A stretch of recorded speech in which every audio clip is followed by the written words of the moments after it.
स्वागत और अभिनंदन आप सभी का द डिबेट में। मैं ब्रजेश मिश्रा हूं। बहनों भाइयों, उत्तर प्रदेश की राजनीति में आज हुए उपचुनाव में परिणाम समाजवादी पार्टी के गठबंधन और भारतीय जनता पार्टी के बीच हुए मुकाबले में मामला समाजवादी पार्टी के गठबंधन इस पूरे उपचुनाव में हावी रहा है।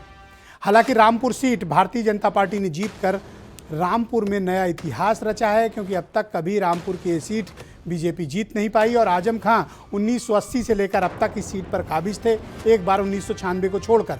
लेकिन उत्तर प्रदेश के इस उपचुनाव ने तमाम राजनीतिक संकेत और संदेश दिए हैं।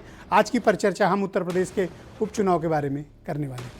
बहनों भाइयों, उत्तर प्रदेश की राजनीति बहुत ही अप्रत्याशित है और कई बार ऐसे अप्रत्याशित निर्णय देती है कि कई बार सत्तारूढ़ दल को समझ में नहीं आता कि अचानक हुआ कैसे।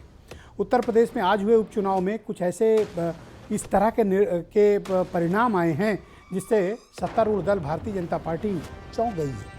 उत्तर प्रदेश में समाजवादी पार्टी का गठबंधन इस बार के उपचुनाव में हावी रहा और उसने मैनपुरी की सीट रिकॉर्ड वोटों से जीत ली और खतौली की सीट भी रिकॉर्ड मतों के अंतर के साथ छीन ली। लेकिन समाजवादी पार्टी के जन्मकाल से लेकर अब तक और रामपुर के इतिहास में पहली बार भारतीय जनता पार्टी रामपुर में कमल खिलाने में कामयाब रही है। यह अप्रत्याशित रिजल्ट कैसे आया, इसके पीछे के कारण क्या है? और आप देखें तो गुजरात में भारतीय जनता पार्टी चौथी बार प्रचंड बहुमत के साथ गुजरात की सत्ता में कायम रही और हिमाचल प्रदेश हालांकि कांग्रेस बीजेपी से छीनने में कामयाब रहा है। लेकिन चर्चा उत्तर प्रदेश की हो रही है कि यूपी के उपचुनाव ने यहाँ की राजनीतिक संदेश क्या दिया है। उत्तर प्रदेश में माना ही जा रहा था कि मैनपुरी में मुकाबला होगा, लेकिन मैनपुरी ने एक तरफा वोटिंग की है। आज ये बात स्पष्ट हो गई जब डिम्पल यादव 2,88,000 वोटों के ज़्यादा के अंतर से भारतीय जनता पार्टी के प्रत्याशी से जीतने में कामयाब रहीं। मैनपुरी बहुत ही प्रतिष्ठा वाली सीट थी और ये माना जा रहा था कि बीजेपी यहाँ डिम्पल यादव को घेरने में कोई भी कमी बाकी नहीं रखेगी। लेकिन इन सब सारे समीकरणों को धता बताते हुए मैनपुरी एकजुट खड़ा रहा यादव परिवार के साथ। लेकिन आज उससे भी बड़ी एक खबर आई जो इन सुर्खियों के बीच दब गई। क्या अखिलेश यादव और शिवपाल यादव एक हो गए? वो तो पहले भी हुए थे। नहीं, आज क्या हुआ? आज पीएसपीएल यानी शिवपाल यादव की पार्टी का ऑफिशियली समाजवादी पार्टी में विलय हो गया।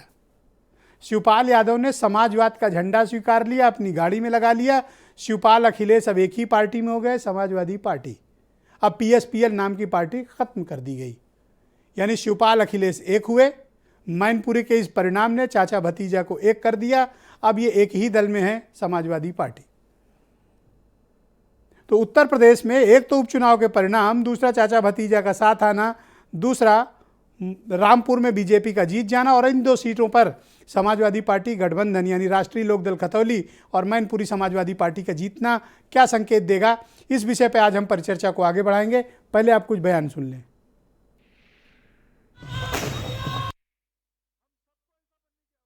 ये जीत जहां मैनपुरी के मतदाताओं की जीत है, वही नेताजी को सच्ची श्रद्धांजलि देने का भी काम मतदाताओं ने किया है। ये जीत नकारात्मक राजनीति करने वालों के सामने खिलाफ मतदाताओं ने मतदान किया है। ये मैनपुरी की जनता का मैं धन्यवाद देता हूं जो मेल जोल की राजनीति को उन्होंने समर्थन किया है। मैनपुरी की जनता ने नकारात्मक राजनीति करने वालों को पीछे छोड़ने का काम किया है। ये तो हमें कुछ अपेक्षा नहीं है, लेकिन हम लोग एक रहेंगे और जो भी जिम्मेदारी मिलेगी उसे बखूबी से निभाएंगे और 2024 में भारतीय जनता पार्टी को हटा करके रहेंगे। मैंने अपने भाषणों में और लगातार जनसंपर्क जब हम कर रहे थे कहा था कि देखिएगा कि मैनपुरी की लोकसभा क्षेत्र की जो जनता है वह इतिहास रचने का काम करेंगी और आज इस क्षेत्र ने इतिहास रचा है। और यह जीत जो आज समाजवादी पार्टी ने दर्ज कराई है। पूरी तैयारी के साथ लड़े, लेकिन जनता का निर्णय है। लेकिन हम लोग जो कमी रह गई है, क्योंकि परिणाम हमारी अपेक्षा के अनुसार नहीं है। खतौली हमारी सिटिंग सीट थी, मैनपुरी भी हम लोग बहुत अपेक्षा के साथ चुनाव लड़ रहे थे, लेकिन जनता का निर्णय अंतिम है और हम लोग अपने कार्यकर्ताओं की सक्रियता मेहनत से आगे बढ़ेंगे। राजनीतिक दल के नाते अब बैठ के अपने कार्यकर्ताओं से, जनता से सब बात करेंगे। स्थानीय स्तर पर जो कमी हुई है उन कमी की समीक्षा करके आगे बढ़ेंगे। तो उत्तर प्रदेश के इस उपचुनाव के परिणाम क्या संकेत दे रहे हैं और राजनीतिक तौर पर संकेत क्या है और संदेश क्या है, और इस परिणामों से उत्तर प्रदेश में 2024 की राजनीति कितना प्रभावित होगी, इस बारे में आज हम परिचर्चा करेंगे। आलोक अवस्थी हैं, भारतीय जनता पार्टी के प्रवक्ता हैं। मेरे साथ सुनील सिंह साजन हैं, समाजवादी पार्टी के प्रवक्ता हैं। आसिम वकार MIM से हैं। रोहित अग्रवाल राष्ट्रीय लोकदल से हैं। इसके थोड़ी देर में मेरे साथ विजय कुमार बंधु जी मुझे ज्वाइन कर चुके हैं। हेमंत तिवारी उत्तर प्रदेश के बहुत ही जाने माने पत्रकार। वीरेंद्र जी हमारे स्टेट हेड, और थोड़ी देर बाद शिवपाल यादव भी जुड़ सकते हैं हमारे साथ। बहुत शुक्रिया और धन्यवाद आप सभी का इस परिचर्चा में हमारे साथ जुड़ने के लिए। सुनील साजन, कार्यक्रम की शुरुआत मैं आपसे करना चाहता हूं। मैनपुरी और खतौली के जीतने के बाद समाजवादी पार्टी अब आगे क्या एक्सपेक्ट कर रही है और इस जीत का संदेश समाजवादी पार्टी किस रूप में ग्रहण कर रही है? देखिए ब्रजेश जी, मुझे लगता है कि जो आज परिणाम आए हैं उनसे संदेश साफ है। और संदेश ये नहीं है कि हम मैनपुरी जीत गए हैं, खतौली जीत गए हैं। इन जीत से संदेश ये साफ है कि 2024 का चुनाव किस दिशा में जा रहा है।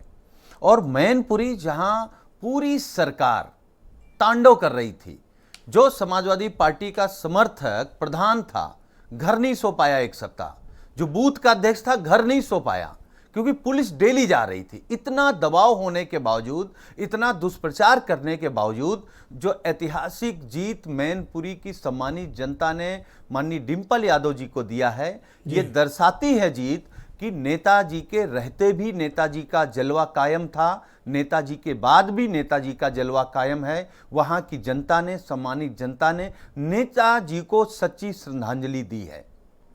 खतौली जो भारतीय जनता पार्टी की सीट थी जी, वो हमारे गठबंधन ने छीना है। और रामपुर किस तरीके से ये लोग रामपुर जीते, तो हार गए हो आप, पहली बार हमारे कमल खिल गया है। हमारे रामपुर में हम भाजपा से नहीं हारे, हम आपके कार्यक्रम में स्वीकार कर रहे हैं कि रामपुर में प्रशासन से हार गए। और इन उपचुनाव में समाजवादी पार्टी गांव तक गई है, गांव में चौपाल लगाया है। इन चुनाव में हम लोग ये समझ गए, हम आपके कार्यक्रम में स्वीकार कर रहे हैं कि भाजपा से कैसे लड़ना है, कैसे उसको हराना है। इन चुनावों ने हम लोगों को दिखा दिया है। तो जहां आप जीते वहां जनता ने आपको जिता दिया, जहां हार गए वो प्रशासन? नहीं, ये हम नहीं कह रहे, क्योंकि प्रशासन ने यहां भी तांडव किया। लेकिन आप सोचिए, पूरे देश ने देखा है किस तरीके से रामपुर में लाठीचार्ज हुए, महिलाओं को मारा गया है, बुजुर्गों को मारा गया, दरवाजे तोड़े गए हैं, डराया गया है। लोकतंत्र को खत्म करने का पूरा प्रयास भारतीय जनता पार्टी कर रही थी। चाचा, और आपके पार्टी उसमें से जो बचे लोग वो भी भाजपा के खिलाफ हैं।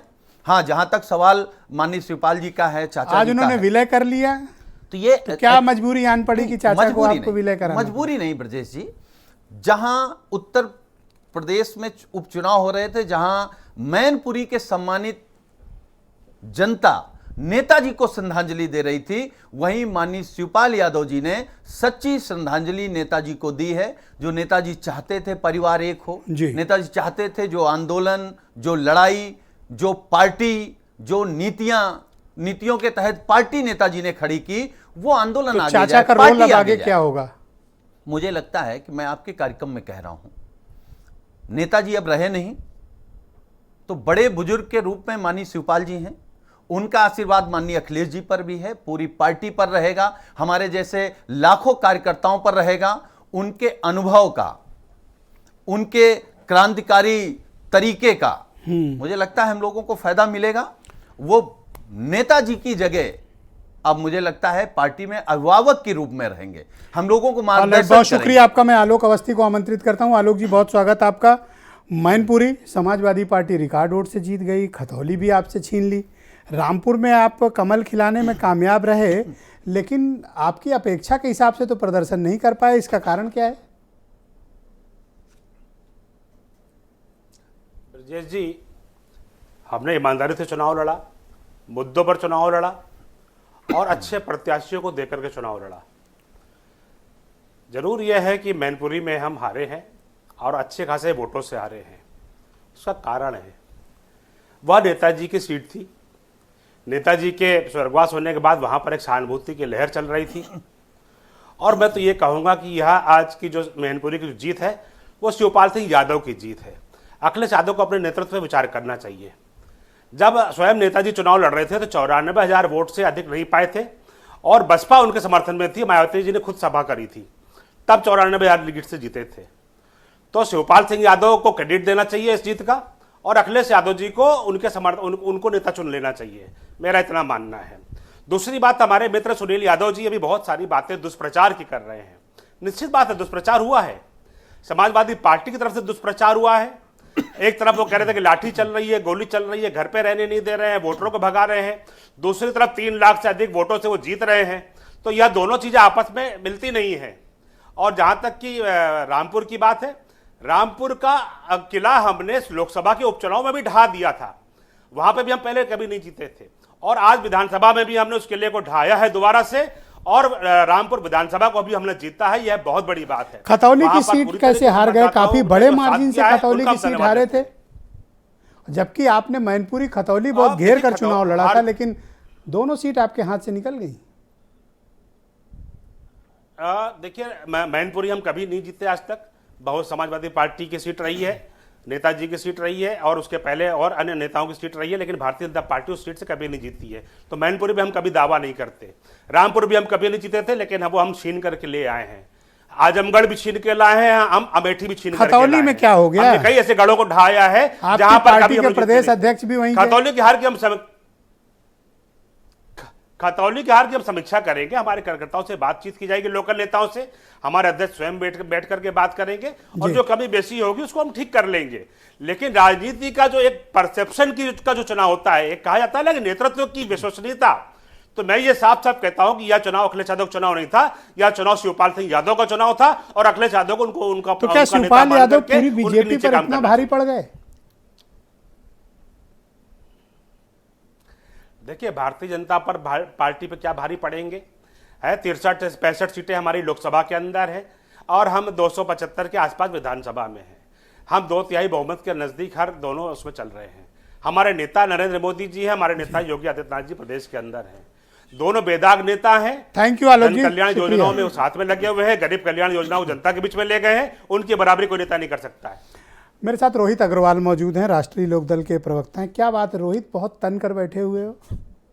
नहीं ब्रिजेश जी, आपको मैं बड़ा मायूस लग रहा था ना एक दिन, तो मैंने कहा एक दिन मुंह लटकाए थे और आज कुछ ज्यादा तन के बैठो। तो एक सीट जीतने में ये हालत है, 2-4 जीत लोगे तो स्क्रीन ही फाड़ दोगे। वो तो मुंह तो इसलिए लटकाए थे ब्रिजेश जी कि मैं तो इनकी हालत देख रहा था भारतीय जनता पार्टी की ग्राउंड से। मैंने कहा क्या होगा 8 तारीख को इनका। कुछ चौधराहट की बात करते थे लोग, प्रदेश अध्यक्ष, संगठन मंत्री संजीव बालियान, पता नहीं कि क्या क्या नाम लेते थे, मुझे तो याद भी नहीं है। कहाँ गए सब? कहाँ हैं आज? कैसे हैं? सब ठीक हैं? कुछ घमंड दिख रहा है आपकी बातों में। नहीं घमंड नहीं विजय जी, घमंड का हम कहाँ घमंड कर एक सकते हैं? सीट जीत कर आप बताइए। हमारे कार्यकर्ताओं को रेड कार्ड दिया गया, हमारे कार्यकर्ताओं के घर में पुलिस भेज के उनको उठा के जेल भेजा गया, हमारे कार्यकर्ताओं को लाठियां चलाई गई, हमारे कार्यकर्ताओं पे लाठियां चलाई गई, महिलाओं के हाथ से खून बहते हुए हमने देखा चुनाव के अंदर।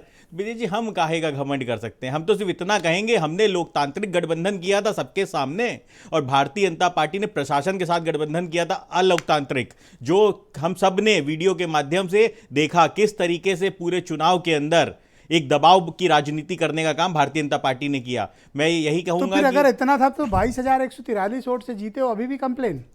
ये तो जनता की आवाज है। हमारा एक ही मुद्दा था ब्रिजेश जी कि गन्ना किसान का पिछले साल आपने 26 सितंबर को रेट घोषित किया था। इस साल आज 8 दिसंबर को हम बैठे हैं, डिबेट कर रहे हैं, अभी तक रेट नहीं घोषित हुआ गन्ना किसान का। ये इनका अहंकार का आलम है। ये किसान के साथ धोखा करना चाहते हैं। ये चाहते हैं कि किसान अपना गन्ना देता रहे, उसको पता ही ना हो किस रेट में गन्ना दे रहा है। 14 दिन में भुगतान क्या करोगे जब आप गन्ने का रेट ही नहीं घोषित करोगे? तो ब्रिजेश जी देखिए, भारतीय जनता पार्टी को समीक्षा करनी पड़ेगी। अगला क्या लक्ष्य है आप लोगों का? नहीं, अगला लक्ष्य भारतीय जनता पार्टी गठबंधन कायम रहेगा? नहीं, बिल्कुल गठबंधन तो 2019 से कायम है। कोई खाली इस चुनाव में थोड़ी ना हमारा गठबंधन हुआ था। 2019 से हमारा समाजवादी पार्टी के साथ गठबंधन चला आ रहा आलोक जी कह रहे हैं हम समीक्षा करेंगे, ऐसे कैसे मतलब खतौली हार गए, क्या देखेंगे समीक्षा करेंगे? प्रदेश अध्यक्ष वहीं के, संगठन मंत्री वहीं के, एक वो संजीव बालियान बताते थे कि जो है हम हार गए तो फिर देख लेंगे। और क्या समीक्षा करोगे? क्या समीक्षा बची है? अरे हटाओ प्रदेश अध्यक्ष को, इस्तीफा ले उनका। बहुत अपना शुक्रिया क्षेत्र आपका। हार गए, आप बता रहे थे नेता एक सीट हारने पे कौन सा इस्तीफा जी? अरे उनका घर हार गए भाई, वो अपना घर हार के आए हैं वो। बहुत शुक्रिया आपका। मैं MIM के राष्ट्रीय प्रवक्ता आसिम वकार मेरे साथ मौजूद हैं। वकार साहब, आज उत्तर प्रदेश के जो उपचुनाव के परिणाम आए हैं वो परिणाम विपक्ष के हक में गए हैं और विपक्ष ने काफ़ी वोट अर्जित करने में कामयाबी हासिल की है। विशेष तौर पर मैं 2 सीटों का जिक्र करना चाहूँगा, मैनपुरी और खतौली का। हालांकि रामपुर बड़े मार्जिन के साथ बीजेपी ने आजम खां से आज़ाद करा लिया, उनके छीन लिया उनसे। आप इसको किस तरह से इसकी समीक्षा करते हैं? सबसे पहले तो मैं समाजवादी पार्टी के राष्ट्रीय अध्यक्ष जनाब अखिलेश जी को और मैनपुरी से जीती हुई कैंडिडेट मोहतरमा डिम्पल यादव जी को अपनी तरफ से मुबारकबाद पेश करता हूं। इतने बड़े मार्जिन से उन्होंने जीत हासिल की है, उनको बहुत बहुत बधाई। RLD के जनाब जयंत साहब को भी मेरी तरफ से बधाई और रामपुर की आवाम को भी बधाई। बीजेपी वालों को बधाई नहीं दे रहे हो, उन्हें भी दे दो जब 2 को दे रहे हो तो। नहीं सर, देखिए बीजेपी नहीं जीती है। कहाँ जीती है बीजेपी, मुझे बताइए। रामपुर में जीती है, रामपुर में 34,000। मैं सुनना चाह रहा हूँ सर। नहीं, भारतीय जनता पार्टी नहीं जीती है, वहां जीती है लाठी और वहां पे ताकत जीती है। बीजेपी नहीं जीती सर, बीजेपी तो हारी। मैनपुरी खतौली में भी लाठी। और ये बात नहीं सर, देखिए मैनपुरी ने जनता ने दिखा दिया और खतौली में भी जनता ने दिखा दिया। खतौली तो बीजेपी की ही सीट थी, वो उपचुनाव में अपनी सीट हार गए। और मैं समझता हूं कि ये सरकार के लिए बहुत असहिष्णुता वाली बात है कि सरकार उपचुनाव कभी नहीं हारती है और इतने बड़े बड़े मार्जिन से हार जाना और फिर रामपुर में इस तरह का बल प्रदर्शन करना, औरतों के, बुजुर्ग औरतों के हाथ तोड़ना, उनके खून निकल आए। वीडियो देखे आप लोग, नहीं चला रहे थे मीडिया पे, इलेक्ट्रॉनिक मीडिया पे नहीं चल रहा था, लेकिन इलेक्ट्रॉनिक्स मीडिया से ज़्यादा बड़ा मीडिया इस वक्त सोशल मीडिया है। सारे वीडियो आ रहे थे, तो हम लोग को तो दुख हो रहा था। जीत हार सपा और भाजपा के बीच हुई है, आपको क्या तकलीफ है? आपकी पार्टी तो चुनाव लड़ने की हिम्मत नहीं जुटा पाई इस चुनाव में, दम था तो लड़ लेते चुनाव। नहीं, मैंने तो उस दिन पहले एक बात कही थी कि हम चुनाव नहीं लड़ रहे हैं। हमारा जो मुख्य मोटिव है, जो हमारा एम है, गोल है, वो ये है कि बीजेपी को सत्ता से हटाया जाए और हम अपनी बात पर कायम हैं। सर 3-4 दिन पहले एक मैं डिबेट में बैठा था एक चैनल पर, बड़े चैनल पर, उसमें उन्होंने मुझसे कहा था, उस वक्त तो रिजल्ट भी नहीं आए थे, एग्जिट पोल चल रहे थे, तो मैंने उनसे कहा था मैं किसी भी एग्जिट पोल का हिस्सा नहीं बनता, क्योंकि मैं सर्वे कंपनी नहीं चलाता। मैं एक राजनीतिक दल से जुड़ा हुआ राजनीतिक आदमी हूँ। जो अहम बात यह थी कि मोदी जी विजय जरूर हुए चुनाव में जी, लोकसभा जीत कर आए, प्रधानमंत्री बने 2 बार, लेकिन मोदी अजय नहीं है, उनको हराया जा सकता है अगर ठीक से रणनीति बनाई जाए। सर आप गुजरात लड़ने गए, औंधे मुंह गिरे, आपकी जमानतें जब्त हो गई। सर आप MCD का चुनाव दिल्ली में लड़ने गए, आपकी जमानतें जब्त हो गई, खड़े नहीं हो पाए। सर आप उत्तर प्रदेश में चुनाव नहीं लड़ पाए, आपकी पार्टी तो खात्मे पे खुद खड़ी है। गुजरात से शुरू करूं, देखिए जिन्होंने 70 साल हुकूमत की गुजरात में, तो वो भी धड़ाम हो गए, और जो दिल्ली में और पंजाब में सरकार बनाए हुए हैं गुजरात में, वो भी धड़ाम हो गए। लिख के दे रहे सर हमारी तो देश में कहीं सरकार भी नहीं है, फिर वो तो गुजरात वाले तो लिख के दे रहे थे। आपकी भी तो इतनी बड़ी दुर्गति हो रही है ना, अब आपको तो कोई पूछे, मतलब राजनीतिक तौर पर तो आप इररिलेवेंट हो गए हो।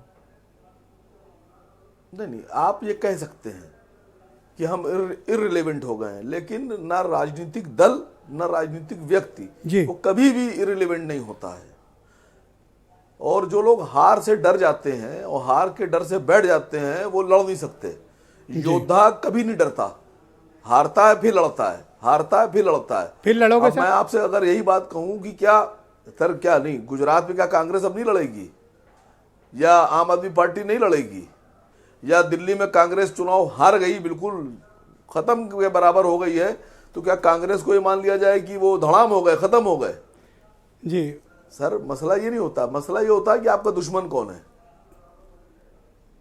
हमारा दुश्मन, थैंक यू वकार साहब, बहुत शुक्रिया आपका। मैं हम अपने दुश्मन के खिलाफ विजय लड़ाई बंधु लड़ जी रहे को हैं। आमंत्रित करता हूं। विजय बंधु जी, ये जो उपचुनाव के परिणाम आए हैं, इसका क्या राजनीतिक संदेश क्या है? बहुत अच्छी बात है, और हम सबका अपने विषय पर जो मुद्दों पर रहे हैं, उन्हीं मुद्दों पर हम लगातार अपनी बात कहते रहे, सरकार हो विपक्ष हो, अपनी बात कहते रहे हैं। और निश्चित रूप से इसका एक अच्छा लोगों के बीच मैसेज गया कि हमारा जो विषय पुरानी पेंशन है, निजीकरण है, इन विषयों को लेकर के हम कर्मचारियों के बीच में, नौजवानों के बीच में अपनी बात रखें। और अच्छी बात है कि इस बात को उन्होंने समझा, और इसका परिणाम ये रहा कि आज हम सब उस मुद्दे की तरफ आगे बढ़ रहे हैं। चाहे यहाँ के उपचुनाव हो, चाहे हिमाचल का आपने परिणाम देखा होगा, हिमाचल में हमारे ऊपर बहुत जास्तियाँ की गई थी, उसके बाद भी हम लोग लगातार अपने मुद्दे के साथ डटे रहे। और आज हम वहाँ पर कह सकते हैं कि एक पहला राज्य है जहाँ पर ओपीएस वाली सरकार बनने जा रही है, जिसको लड़ पर करके आपने गुजरात नहीं देखा? गुजरात के परिणाम देखे हैं? टैली देखी वहाँ की? जी बिल्कुल, गुजरात का परिणाम देखा है। आपको बेहोशी नहीं आई टैली देख के? नहीं, हमने देखा है, लेकिन हमने आप चैनल पहले भी कहा था, नौकरियों का गुजरात मॉडल अगर देखना है तो गुजरात जाइए। गुजरात मॉडल नौकरियों गुजरात मॉडल है, मैंने पहले भी कहा था। वहाँ पर सरकारी नौकरी है ही नहीं है, वहाँ आउटसोर्सिंग संविदा, इसी से पूरा गुजरात भरा हुआ है। और हमको लगता है देश के अंदर सबसे पहली शुरुआत आउटसोर्सिंग संविदा की गुजरात में की गई है। बार जनता ने प्रचंड बहुमत दिया है, प्रचंड बहुमत, यानी उनकी नीतियों से खुश हैं वो? नहीं, खुश आप लाख मुद्दे उठाते रहे, इशूज, और इशूज वहाँ जनता को नहीं समझ में आए ना। जनता अप्रूव कर रही है उनकी नीतियों को। नहीं, आपकी बात से हम सहमत हैं, आपकी बात सहमत है, लेकिन सवाल ये नहीं कि अगर अप्रूवल नहीं दिया तो इसका मतलब हमारी बात गलत हो जाएगी, ऐसा भी नहीं है। बहुत शुक्रिया आपका बंधु जी। मैं डिबेट के नेक्स्ट राउंड में आपके बाकी विचारों को सम्मिलित करूंगा। हेमंत तिवारी उत्तर प्रदेश के बहुत ही जाने माने पत्रकार हैं। हेमंत जी, बहुत शुक्रिया आपका। उपचुनाव के परिणाम गुजरात और हिमाचल, आपकी समीक्षा क्या कहती है? गुजरात हिमाचल लगभग एक्सपेक्टेड था, उत्तर प्रदेश में तो सुपर एक्सपेक्टेड। आपकी डिबेट में मैंने एक वाक्य कहा था, हम लोग लॉक कीजिए रिजल्ट 2-1 जी इन चुनाव थे। अल्टीमेटली वही हुआ। तो इसको देशी भाषा में कह सकते हैं, न हम जीते न तुम हारे, 2 पे हम थे 2 पे हम हैं, एक आपकी थी एक आप। लेकिन ये चुनाव नितांत गंभीर हो सकते थे, खतरनाक हो सकते थे। खतरनाक मेरा मतलब असामान्य। खाली परिस्थितियों को देखिए कि अगर आपने बहुत अच्छा बात कहा शिवपाल सिंह यादव के लेकर, शिवपाल सिंह यादव न सिर्फ मैनपुरी बल्कि एक जो बूस्टर डोज मिला है समाजवादी पार्टी को, उसके बड़े किरदार है। 1.5 महीने पहले की 2 महीने पहले की हालात देख लीजिए, उसको तुलना मत कीजिए। अब अखिलेश यादव ने बहुत मैच्योरिटी, मजबूरी में, संभव मजबूरी में लिया, लेकिन मैच्योरिटी के डिसीजन लिया। वो गलती जो उन्होंने 2022 के असेंबली इलेक्शन में तीसरे चरण के बाद शिवपाल सिंह यादव के पूरे इस्तेमाल को लेकर के एक गलती कमिट की थी, उनका इस्तेमाल पूरा नहीं, उनके समझ में आ गया है। और मुझे लगता है कि बॉन्डिंग जो अब तो चाचा भतीजा का ये जो अलायंस है और जब इनमें एकता हुई है और पीएसपीएल का उन्होंने विलय कर दिया, इसका राजनीतिक संदेश क्या होगा? इससे समाजवादी पार्टी को कुछ ताकत मिलेगी? अभी आलोक अवस्थी जब अपनी बात रख रहे थे तो वो बार बार घूमकर शिवपाल यादव पे ही आ रहे थे। माफ कीजिएगा, आलोक अवस्थी से सवाल तो सुनील साजन भी कर सकते थे कि आपने इतने दावे के मैनपुरी हार गए, आप खतौली तब जीते थे जब आपके खिलाफ बड़ा माहौल बताया जा रहा था, आप बुरे तरीके से हार गए, तो क्या नेतृत्व परिवर्तन कर दिया जाए? ये प्रश्न थोड़ी बनता, ये प्रश्न मैटर नहीं करते हैं। लेकिन इसमें कोई शक नहीं कि शिवपाल सिंह यादव के सक्रिय रूप से आने के बाद समाजवादी पार्टी की ताकत बढ़ेगी, इसमें कोई शक नहीं। ऑर्गेनाइजेशन से जुड़े व्यक्ति हैं। और मैं दूसरी चीज कह रहा हूँ, देखिए अगर शिवपाल नहीं आए होते तो क्या हो, कल्पना कर लीजिए 2014, 17, 19, 22 गोला, आजमगढ़, रामपुर, तब क्या हो। हेमंत जी, ये मैनपुरी की सीट 2,88,000 से जीतना ये मामूली नहीं है, मतलब लगभग 3 लाख मतों के अंतर से जीतना ये एक्सपेक्टेड था, या फिर समाजवादी पार्टी ने भी इतना एक्सपेक्ट नहीं किया था कि इस तरह का वोटिंग पैटर्न। क्षमा सहित ब्रजेश जी, साफ बोलने का आदी हूँ, कोशिश करता हूँ संपूर्ण अध्ययन करके बोलूं, जगह की पूरी दरियाफ्त करके बोलूं। हफ्ते भर से कह रहा हूं कि समाजवादी पार्टी मैनपुरी की सीट बहुत आराम से और बड़े मार्जिन से जीत रही है। लगातार कह रहा हूं, 1 हफ्ते 10 दिन से, मतलब जिस दिन एग्जिट पोल आया उसके बाद से तो ज्यादा जोश कर रहा हूँ। रोहित अग्रवाल 1-2 डिबेट में रहे हैं हमारे साथ, इन्होंने सुना है, तस्दीक कर सकते हैं। लेकिन अब आप पुनश्च देखिए जी, अगर स्कोर 3-0 होता तो क्या होता। 1 बजे, दोपहर 1 बजे तक तो यही सिचुएशन थी। 1 बजे के बाद 22वें राउंड के बाद रामपुर में तस्वीर बदली है। 3-0 ही 1 बजे तक चल रहा था। ये छोटे चुनाव है, उपचुनाव है जी। उपचुनाव के परिणाम देश प्रदेश की राजनीति पर बहुत बड़ा असर डाल सकते, समझ लीजिएगा। अगर अखिलेश यादव जी ने नेताजी मुलायम सिंह यादव के अवसान के बाद चाचा को नहीं पकड़ा होता, मनाया होता, पटाया होता, समझाया होता, पैर छुआ होता, तो क्या स्थिति होती, कल्पना कर लीजिए। और उसमें कोई शक नहीं कि वहां एक जो बूम बूम का माहौल बना, उसके बड़े किरदार शिवपाल यादव ने। जी हेमंत जी, बहुत शुक्रिया। मैं डिबेट के दूसरे चरण में आपके बाकी विचारों को भी सम्मिलित करूंगा। के बारे में आपने कहा ना, एक लाइन खाली। अच्छा, कंक्लूड करें प्लीज। 6 वर्ष का जो दुस्वप्न काल था समाजवादी पार्टी का, परिवार के विघटन का एक जो दौर था, मुझे लगता है आज उस पर विराम लगा है। और काश नेताजी होते तो जरूर खुश होते, उनकी आत्मा हो सकता है जहां भी हो उनकी आत्मा प्रसन्न होगी, सब एक होंगे। बहुत शुक्रिया हेमंत जी। मैं वीरेंद्र जी भी मेरे साथ इस डिबेट में जुड़ चुके हैं। वीरेंद्र जी, बहुत शुक्रिया आपका। उत्तर प्रदेश के उपचुनाव से आपने क्या महसूस किया कि यूपी की राजनीति में कोई बदलाव आएगा, और दूसरा ये जो परिणाम आए हैं उसका राजनीतिक संदेश क्या है। और इस बीच एक बड़ी खबर जो इसमें दब के रह गई वो थी शिवपाल यादव का अपनी पार्टी में समाजवादी पार्टी में कंप्लीट विलय। देखिए, आज का जो सुबह का जब रुझान आया तो लोगों ने ये कहना शुरू किया कि तीनों सीट पे बीजेपी हार रही है, समाजवादी पार्टी की बढ़त हो गई। परिणाम खैर 2-1 से रहा, लेकिन बीजेपी के लिए एक बात लोगों ने कही कि कार्यकर्ता का सम्मान हो नहीं पा रहा है। शायद कार्यकर्ता में उत्साह नहीं था, मशीनरी में तो पूरा उत्साह दिखा, लेकिन कार्यकर्ता जब उसकी थाने और तहसील में सुनवाई नहीं हो पा रही है, इस वजह से शायद वो वोट नहीं डलवा पाया। बीजेपी बहुत बड़ी पार्टी है, बहुत बड़ा संगठन है, बूथ लेवल तक मैनेजमेंट है, लेकिन 32% वोट पड़ा था रामपुर में, उसमें भी पसीने आ गए और आखिरी में जीत शुरू हुई। और खतौली में तो संजीव बालियान से लेके, गुलाब देवी से लेके, कपिल देव अग्रवाल और केंद्र के कई सारे मंत्री और भूपेंद्र चौधरी और धर्मपाल जी, इन सब लोगों का वहाँ इलाका है, लेकिन हार गई वहाँ पर बीजेपी। ये बात कोई मामूली बात नहीं है। इस बात को आज ये बात जरूर कही जा सकती कि आजम खां अब एक इतिहास बनते जा रहे हैं। बीजेपी ने उनको राजनीतिक रूप से हर जगह पर परास्त कर दिया, लेकिन मुलायम की विरासत को बचाने में अखिलेश यादव कामयाब रहे। डिम्पल यादव को वो बहुत ज़्यादा वोट से जिता कर लाए, तो साफ है कि सहानुभूति के वोट बहुत ज़्यादा मिले। मैनपुरी में आप अगर समाजवादी पार्टी का वोट बैंक देखें तो मुसलमान और यादव को माना जाता है, लेकिन इसके इतर अन्य जातियों ने भी वोट दिया डिम्पल यादव को, तभी इतनी बड़ी जीत हुई। अब दूसरी बात आई कि शिवपाल यादव का क्या रोल था। जसवंत नगर से 1 लाख वोट से ज़्यादा की लीड शिवपाल यादव की वजह से मिली। कहते हैं कि वो पूछ लेते बस मिजाज मेरा, कितना आसान था इलाज मेरा। तो 5 साल में जब उन्होंने पूछा तो उन्होंने आज उसका परिणाम दिया। शिवपाल यादव ने प्रसपा का विलय कर दिया, झंडा लगा लिया। परिवार की खातिर त्याग और बलिदान शिवपाल यादव ने किया और उसका परिणाम मैनपुरी का रिजल्ट है।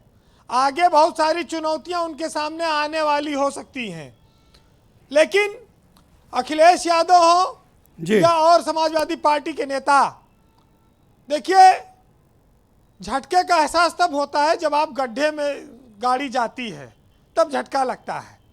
जब डिम्पल का चुनाव आया तब एहसास हुआ कि शिवपाल कितने महत्वपूर्ण हैं। अपने और पराये का जो भेद है वो इस मैनपुरी के चुनाव में शिवपाल यादव के रूप में समाजवादी पार्टी को दिखा। ब्रजेश जी 2-1 से परिणाम सामने हैं, लेकिन उत्तर प्रदेश में बीजेपी के लिए एक संकेत है, एक घंटी है कि कार्यकर्ताओं का सम्मान बढ़ाओ। सम्मेलन तो बहुत हो रहा है इनके यहाँ, लेकिन उस सम्मेलन का मजा किसी और को मिल रहा होगा, कार्यकर्ताओं को शायद नहीं मिल पा रहा है। यही वजह है कि ये समस्या आई है। देखिए भारतीय जनता पार्टी में अब सुनील बंसल नहीं है जो चुनाव को लड़ते थे और जीतते थे।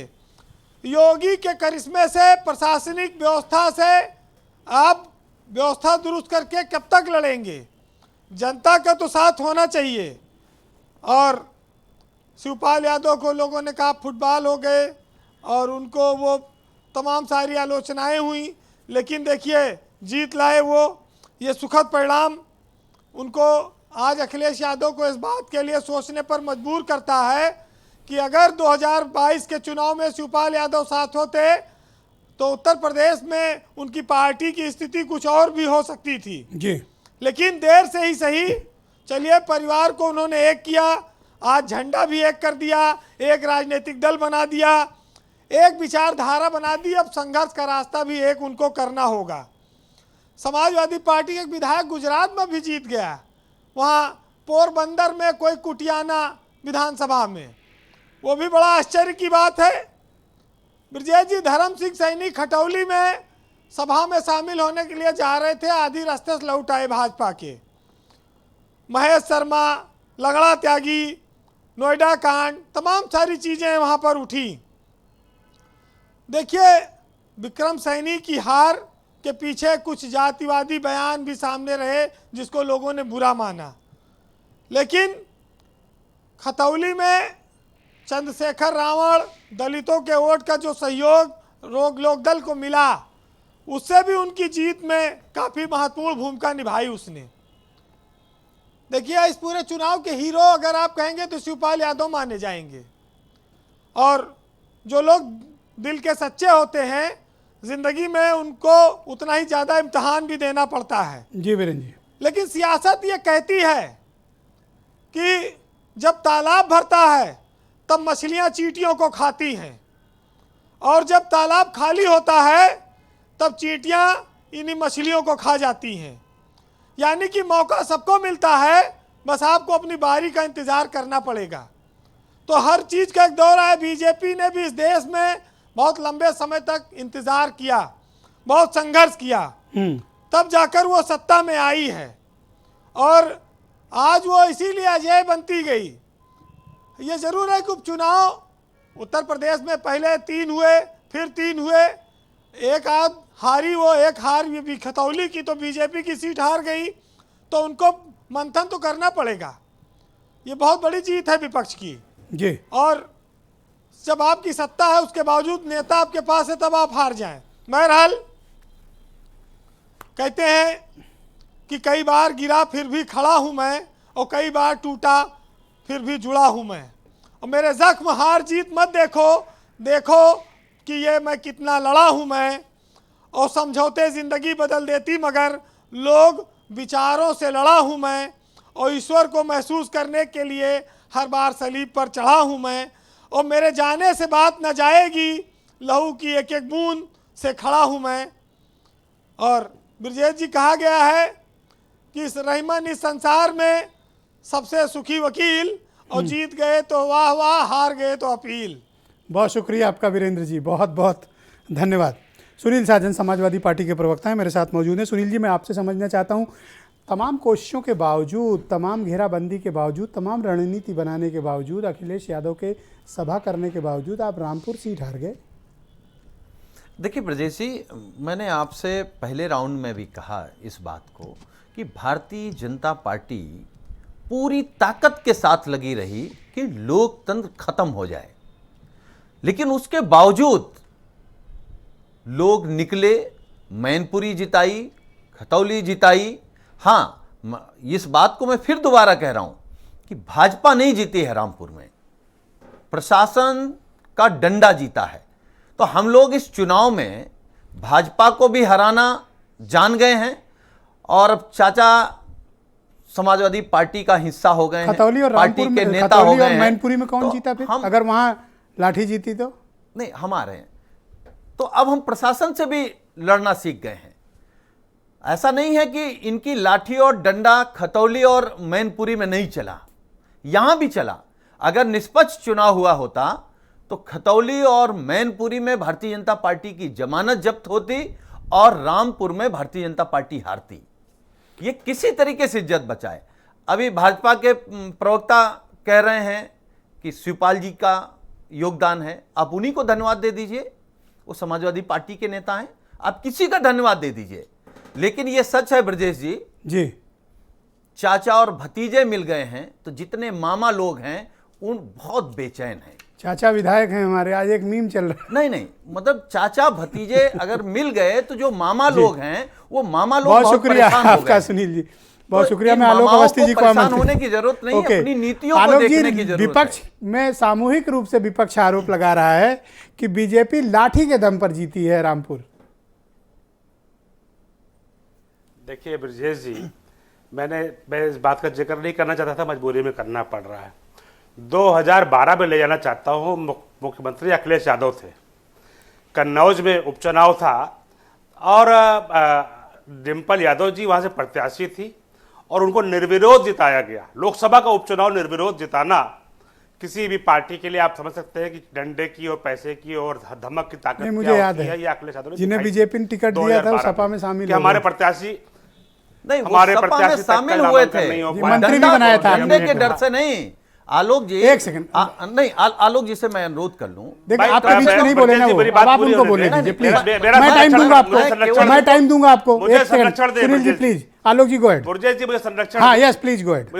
हाँ, और रही बात आज ये अभी रोहित अग्रवाल जी की पार्टी है, समाजवादी पार्टी की सहयोगी पार्टी है, इनसे पूछिए 2 चुनाव हो गए लोकसभा के, इनके स्वयं के अध्यक्ष और उनके पूर्व अध्यक्ष स्वर्गीय अजीत सिंह जी और जयंत चौधरी जी का क्या हाल हुआ। दोनों अपनी सीटें नहीं जिता पाए और दोनों चुनावों में नहीं जिता पाए। Rohit no interruption please, Rohit no interruption. और केवल मैं एक बात और कहूंगा, मैं एक बात और ब्रजेश जी कहूंगा, ब्रजेश जी मैं एक बात और कहना चाहूंगा। रोहित रुकिए प्लीज, ये हमारी पार्टी की सरकार थी, हमारी पार्टी बोली, मैं टाइम दूंगा आपको। आलोक जी गो अहेड। ब्रजेश जी ये तो देखिए ना, जब कहेंगे तो सुनना पड़ेगा ना। ब्रजेश जी हमारी सरकार थी और हम अपने ही चुनाव में दो उपचुनाव हम हार गए। हम फूलपुर का चुनाव हार गए थे, हम गोरखपुर का चुनाव हार गए थे, लेकिन उन चुनावों से सबक लेकर के हमने फिर दोबारा इतिहास रचा और किसी को कोई भी चुनाव नहीं जीतने दिया। चाहे नगर निकाय का चुनाव हो, चाहे पंचायत का चुनाव हो, चाहे विधानसभा का चुनाव हो, चाहे लोकसभा का चुनाव हो, 2 उपचुनावों में हार से भारतीय जनता पार्टी पर रोहित कितना ऐठ रहे हैं आपने देखा, अकड़ देखी इनकी आपने, क्या सीना तान के बैठे एक सीट जीत के। देखिए धमका रहे हैं सबको। एक सेकंड रोहित, अब आप ही पास आऊंगा, नो इंटरप्शन प्लीज। शुभकामना है और सीना चौड़ा कर ले और मुकाबला 2024 में ठीक से आगे करें, हमें बड़ी खुशी होगी। लेकिन एक राजनीतिक शुचिता होती है, उसका पालन करें। उन्होंने चूंकि ऐसा हंस करके व्यंग्य कर रहे थे तो मैंने उनके अध्यक्षों का हाल बता दिया है। और सुनील यादव जी से मैं एक बात और कहना चाहता हूं कि कृपया अपन नेतृत्व आपको समझाइए, जब आदरणीय मुलायम सिंह यादव जी को श्रद्धांजलि विधानसभा में विधान परिषद दे रही है, मुख्यमंत्री स्वयं 4 घंटे बैठकर श्रद्धांजलि दे रहे हैं, उस समय आपके नेता जिनका स्वयं के वो पिता थे वो जो है उस विधानसभा में नहीं उपस्थित हुए, या एक बहुत गैर जिम्मेदाराना उनका जो है ये कद रहा है, जबकि वो विधान। थैंक यू, शुक्रिया। 20 सेकंड का समय है सुनील साजन, आप रिस्पॉन्ड कर दें। पर्सनलाइज आरोप 20 सेकंड ओनली। थैंक यू आलोक जी, शुक्रिया। 20 सेकंड आपके पास सुनील साजन। जानकारी नहीं है, हमारे नेता माननीय अखिलेश यादव जी ने माननीय विधानसभा अध्यक्ष को पत्र लिखा कि हमारे क्षेत्र में मतदान है, इसलिए सुन लीजिए, आप सुन लीजिए, दूसरे दिन क्यों नहीं सुनिए गए एक आप? सेकंड। हाँ, कभी 20 कभी सेकंड। अरे दूसरे दिन आप क्यों नहीं गए कभी आप? उस दिन कभी कौन सा पत्र केशव था? प्रसाद मौर्य जी की तरह सच बोला करिए। आज उन्होंने एक बहुत शानदार ट्वीट ना, ना, किया ना, ना। और दूसरे दिन उन्होंने क्यों ये नहीं कहा, गए? अब सुनिए, जिस दिन बजट पास अरे हो रहा सुन लो भैया, अपने दायित्व का उन्होंने निर्वहन ये क्यों नहीं किया? लिखा अपने नेता ट्वीट विरुद्ध करके। में, ब्रजेश जी, हाँ, बोलिए, कि बोलिए। आज का जो परिणाम होगा वो कल का भविष्य तय करेगा, मतलब निर्णायक होगा। तो क्या आप उस बयान पे सहमत हैं कि नहीं है अपने उप मुख्यमंत्री के? अरे डिलीट हो गया वो। नहीं, वो तो डिलीट हो गया, ये सब अभी डिलीट हो जाएंगे। ये तो वो लोग हैं ना जिनके वैचारिक आधार अंग्रेजों से माफी मांग लिए हों। आपकी ये बात कितने दिन टिकने वाले लोग हैं? ये हाँ, रोहित टिकने अग्रवाल, वाले लोग बोलो। नहीं हैं। Thank you. ये भागने वाले लोग हैं। दोनों लोग कृपया सहयोग करिए, कृपया सहयोग करिए, कृपया सहयोग करिए, कृपया सहयोग करिए। खोल पाया था पिछली बार। थैंक यू, बहुत शुक्रिया। यस रोहित, गो अहेड, बोलिए क्या तकलीफ थी आपको, क्यों बीच में बोल रहे थे? नहीं ब्रजेश जी, देखिए, एक तो भारतीय जनता पार्टी को ये सीख लेना चाहिए कि वर्तमान में जीना सीख ले। इनको 1947 से पता नहीं शुरू करने की कहां से आदत आ गई है। 1947 शुरू करेंगे, अरे भाई 1947 में जाओगे तो फिर हम बताएंगे कि आप क्या माफी वीर हुआ करते थे, जो माफी मांगा करते थे, अंग्रेजों के यहाँ दलाली किया करते थे। अभी तो बताए, यही तो हम समझाने की कोशिश कर रहे हैं कि 1947 में मत जाओ, आज पे आओ। आज का वर्तमान आपका जो प्रदेश अध्यक्ष है, उनके क्षेत्र में आप चुनाव हार गए हो। आपके संगठन मंत्री हैं, वो भी चुनाव हार गए हैं। और जो आपके वो संजीव बालियान है ना, जो भारी नेता बन के घूमते थे, वो भी चुनाव हार गए हैं। आज वर्तमान पे बात करो महाराज, आज वर्तमान पे। पूर्व में मत जाओ, पूर्व में जाओगे तो बहुत सारे कपड़े उतरेंगे। दो सांसदों की पार्टी हुआ करते थे आप, ठीक है ना? आज जो पूरे देश में सत्ता पे आप कब्जा करके बैठे हो। अपने कपड़े पहने हो कि नहीं पहने बता दो। हमारे कपड़े बिल्कुल सुरक्षित हैं, हमारे कपड़ों की चिंता मत करो। पार्टी के अध्यक्ष हैं, हमारे कपड़ों की चिंता मत करो। अपने कपड़ों की चिंता करो, अपने कपड़ों की चिंता करो। चौधरी अजीत सिंह जी खूब चुनाव हराए हैं आपके नेताओं को, और चौधरी जयंत भी आपके नेताओं को खूब चुनाव हराए हैं। अरे अरुण जेटली का भी चुनाव जीते थे क्या? अरुण जेटली का भी चुनाव जीते थे क्या? और आपके कितने बड़े नेता है ना जो सेफ सीट ढूंढा करते हैं, सब जानते हैं। कहीं यही खुलवाओगे क्या जो सेफ सीट ढूंढा करते हैं? खाता ना बही किसकी नहीं है, वो तो दिख रही है। आज खतौली में जो बेइज्जती करा के आए हो तो मुंह छुपाने की जगह नहीं है। प्रदेश अध्यक्ष सिन्हा टोक के कह रहे थे हमारा क्षेत्र है, भारी नेता बने थे, संगठन मंत्री भारी नेता बने थे, चीथड़े उड़ गए हैं। एक वो संजीव बालियान भारी नेता बने थे। खाता ना वही किसकी है वो दिख रही है। आज के चुनाव के रिजल्ट में खराब हो गई है। Thank you. तो कृपया करके जो है ना, जनता की सेवा किया करो। जनता को इस तरीके से ठगने का काम करोगे तो यही दशा होगी। यहाँ बैठ के 1947 की बात करनी पड़ेगी। अपने कामों पे बात क्यों नहीं करते हो? क्यों नहीं बात करते हो नोटबंदी के ऊपर? क्यों नहीं बात करते हो कोरोना मैनेजमेंट के ऊपर? क्यों नहीं बात करते हो जीएसटी के ऊपर? क्यों नहीं वोट मांगते हो उसके ऊपर? पार्टी की चिरौरी करके गए हैं जो हैं क्या? किसकी चिरौरी कर ली? समाजवादी पार्टी चिरौरी करके भैया आपकी तो नहीं की ना। बहुत बड़े नेता बनते हो, आप तो ठीक हो, आपकी तो नहीं की। नहीं आलोक जी कह रहे हैं अकेले दम हो तो आओ, ये चिरौरी करके क्यों आते हो सपा की? तो ये प्रशासन के साथ गठबंधन करके चुनाव लड़ रहे थे, वो क्या कर रहे थे? अकेले दम होता तो आ जाते, जमानत जब्त करा के वापस ना भेजते। 2012 में अखिलेश यादव ने किया था। प्रशासन के साथ गठबंधन कर रहे थे ना, मैनपुरी और खतौली और रामपुर तीनों जगह जमानत जब्त करा के वापस भेजते, अगर प्रशासन के साथ गठबंधन ना किया होता तो। ओके, थैंक यू, बहुत शुक्रिया। आसिम वकार, ये आज के जो चुनाव के नतीजे हैं, थैंक यू, शुक्रिया। ये उपचुनाव के जो नतीजे आए हैं, इसका उत्तर प्रदेश की राजनीति में इम्पैक्ट क्या पड़ने वाला है? आप इसको किस तरह से देखते हो? इम्पैक्ट क्या पड़ेगा इसका? ब्रजेश भाई, सिर्फ उत्तर प्रदेश को मत देखिए, जो असर पड़ेगा वो पड़ेगा 2024 के लोकसभा चुनाव में। और इस बात को सिर्फ हम नहीं जानते हैं, इस बात को भारतीय जनता पार्टी की टॉप लीडरशिप समझ रही है। आपको याद होगा कि जब आपने एक डिबेट में मुझे बुलाया था, अखिलेश जी शिवपाल जी के घर गए थे मैनपुरी चुनाव डिक्लेयर होने के बाद, तो मैंने आपसे उस दिन एक बात कही थी कि अखिलेश जी ने शिवपाल जी के घर जाकर 3 विधानसभाएं तो आज ही जीत ली, किशनी, करहल और जसवंत नगर, और मैनपुरी वो पहले से जीते हुए हैं, तो एक भोगांव बची थी, उस पर मेहनत करना थी। लेकिन जो सबसे खूबसूरत तस्वीर आज देखने को मिली है, देखिए मैं हमेशा से डिस्ट्रक्शन की बात कभी नहीं करता हूं, मैं कंस्ट्रक्शन की बात करता हूं। मैं हमेशा ये चाहता हूं कि सब मिलजुल कर रहे हैं। जो बेहतरीन आज जो सबसे अच्छी खबर है वो ये है कि एक गाड़ी से झंडा उतरकर दूसरा झंडा लग गया, सब यूनाइट हो गए। सर ऐसा क्यों लग रहा है आज आप समाजवादी पार्टी के प्रवक्ता की तरह बोल रहे हैं? सर क्या ज्वाइन कर लिया आप लोगों ने? नहीं सर, मैं तो अभी कांग्रेस की भी तारीफ करूंगा, मैं आम आदमी की मैंने बधाई दूंगा अभी। मेरा खाली कहने का मतलब ये, जहां एकता होती है विजय वहीं होती है, जहां फूट होती है वहां हार होती है। इस बात को समझना होगा सर। जहां फूट होती है वहां एक दूसरे को लोग हराते हैं, खुद ही हराते हैं आपस में, और जहां यूनिटी होती है आप सपा की इतनी तारीफ करके क्या मतलब, कोई ऑफर ऊपर देना चाहते हो? ले लें आपको, या सर आपके साथ गठबंधन हो जाए? सर इस टॉपिक पर ना बात कीजिए, अच्छी बात अच्छा नहीं करेंगे, ठीक।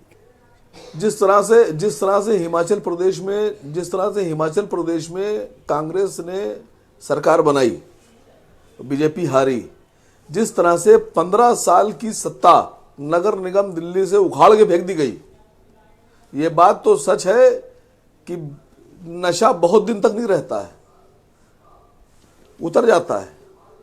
और जब नशा उतरता है तो जिसने नशा किया होता है फिर उसको समझ में आता है। आलोक जी ने कहा, आलोक अवस्थी जी ने कहा कि अगर लाठी लेके आते तो फिर मैनपुरी खतौली कैसे जीतते? नहीं, तक सबसे बड़ी मतलब आलोक जी को पता नहीं है कि अगर हर जगह लाठी का इस्तेमाल करेंगे तो जिसके खिलाफ लाठी का इस्तेमाल हो रहा है वो बड़ी लाठी निकाल लाता है। मतलब सर नहीं, वो कुछ नहीं सर, ऐसे ही कह दिया मैंने। ऐसे नहीं, ये गलत, मतलब क्या है, कहना क्या चाहते हो? ब्रजेश जी कुछ भी कह देते हैं। नहीं, कुछ नहीं कहना चाहते हैं। इनका इशारा आज कहना चाहते हैं कि 2024 इनका इशारा गन्ने की मिठास की तरफ चाचा चले गए। 2024 बहुत साफ साफ दिख रहा है। अब मेंटेन गुजरात की टैली देखे नहीं लग रहा है। अगर टैली देखते तो फिर ये बात कैसे ऐसे दावा करते? गुजरात देखी टैली? नहीं तो आप क्या चाहते हैं? 156 सीट है। आप क्या चाहते हैं? 182 में 156। तो हमारी तो तमन्ना ये है कि जहां से आए थे वहीं वापस चले जाएं, वहां 182 जीत ले, पूरी वहीं रहें। मेरी बात काश मान लेते तो ज्यादा बेहतर होता। बहुत शुक्रिया आपका मानेंगे नहीं।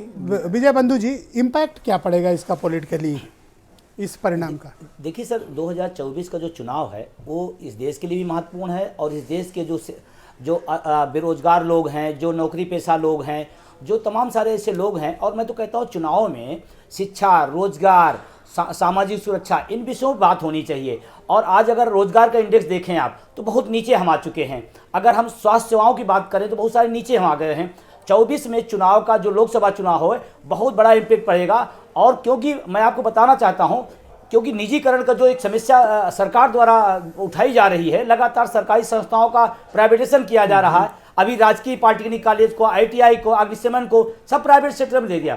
मैं कहना चाहता हूं अगर सब प्राइवेट सेक्टर में ही देना सकते हैं, बंधु जी का परिचय बता दीजिए। निम्न और मध्यम वर्ग के लोग हैं वो कहां जाएंगे? अरे आप अटेवा नहीं जानते हो? यही स्थिति है, यही सच्चाई है। संघर्ष करने वाले व्यक्तियों को ये सबसे बड़ा मुद्दा बनने जा रहा है। अरे एक सेकंड रुक जाओ। अब विजय बंधु जी, बीजेपी के प्रवक्ता पूछ रहे हैं कि आप कौन हैं, आप अपना परिचय दे दीजिए इनको। नहीं ब्रजेश जी, यही समस्या है। एक सेकंड, पेंशन खा गए, रोहित प्लीज बोलिए आप। विजय जी सर आप उनको परिचय जानते हैं। हमारा परिचय है कि हम पुरानी पेंशन हमको सरकार दे। हमारा निवेदन है 4 राज्यों में पुरानी पेंशन बहाल कर दी गई। आप भी करिए, आपसे निवेदन है। उनको अटेवा जानना चाहिए, यही परिचय है। कल जाके आप उनको अटेवा के बारे में ब्रीफिंग दीजिए। ओके, हेमंत तिवारी जी मौजूद है मेरे साथ। हेमंत जी, इस चुनाव के जो परिणाम आए उसके सबक और संदेश समाजवादी पार्टी, RLD और बीजेपी के लिए क्या है? देखिए, समाजवादी पार्टी के जो अगुआ हैं, मुखिया हैं, उनको तो समझ में आ गया कि आगे क्या करना है।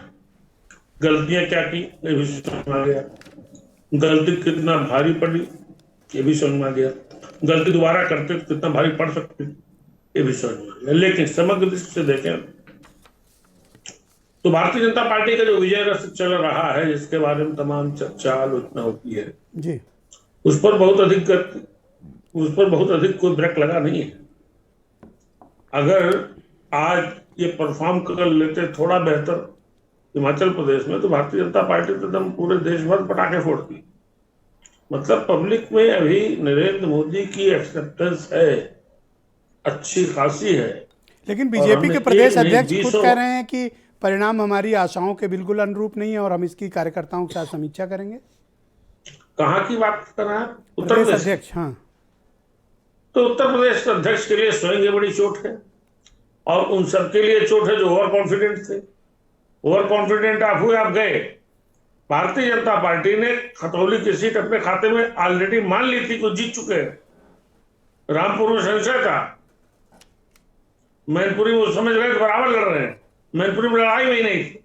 मैं तो कई दिनों से कह रहा हूं, देखिए इक्वेशन जिस तरीके से बदले, उसके बाद जो परिणाम आए, ये परिणाम मैं कभी नहीं मानता हूं कि ये परिणाम जो है कहीं से 2024 के संकेतक है, हो ही नहीं सकते, क्योंकि इशूज नहीं होते हो जिन पर इशूज पे तो चुनाव लड़ा जाते हैं। बाई इलेक्शन आम, हाँ, एक दृष्टि से भारतीय जनता पार्टी के लिए सोचने की बात जरूर है कि सत्ता में चाहे बसपा हो, चाहे सपा हो, चाहे भाजपा हो, चाहे कोई दल हो, ब्रजेश जी, ये कहा जाता है बाई इलेक्शन जो है वो सत्तारूढ़ दल को। बहुत बहुत शुक्रिया, बहुत बहुत शुक्रिया। मैं आप सबका बहुत धन्यवाद प्रकट करता हूं कि आप सबने अपने अपने बहुमूल्य विचार आज की परिचर्चा में प्रस्तुत किए हैं। बहुत बहुत शुक्रिया और धन्यवाद। और बहनों भाइयों, आप सबका भी बहुत शुक्रिया और धन्यवाद इस कार्यक्रम में और परिचर्चा का में हिस्सा लेने और सम्मिलित होने के लिए। बहुत शुक्रिया, नमस्कार।